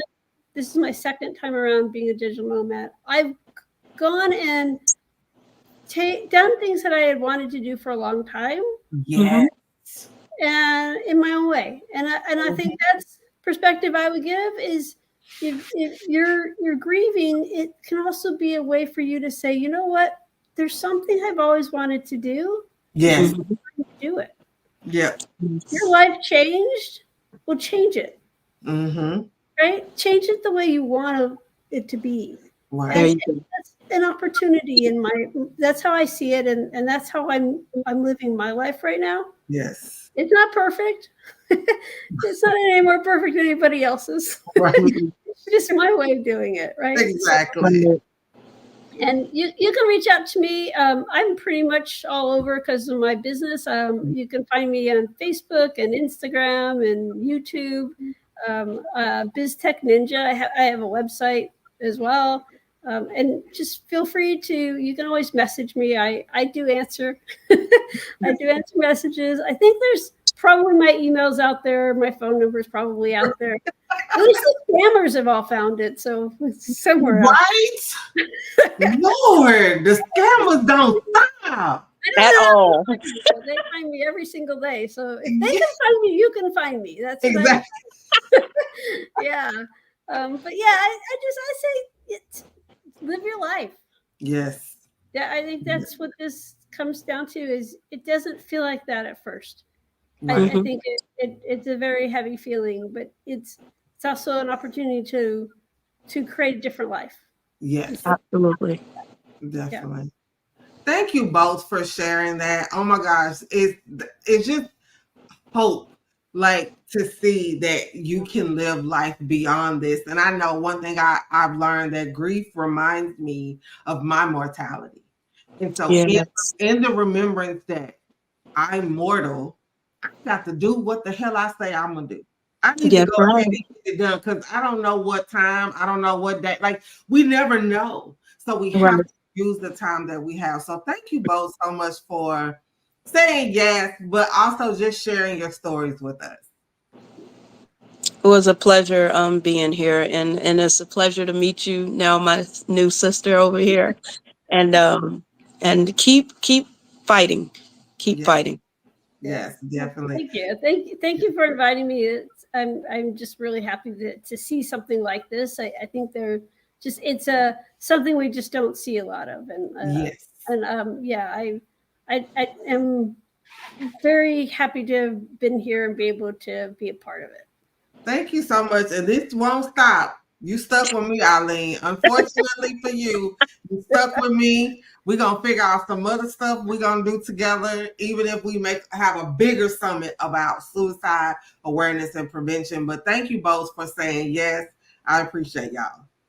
Thank you for having us. Thank you, loves. Bye, y'all. Bye-bye.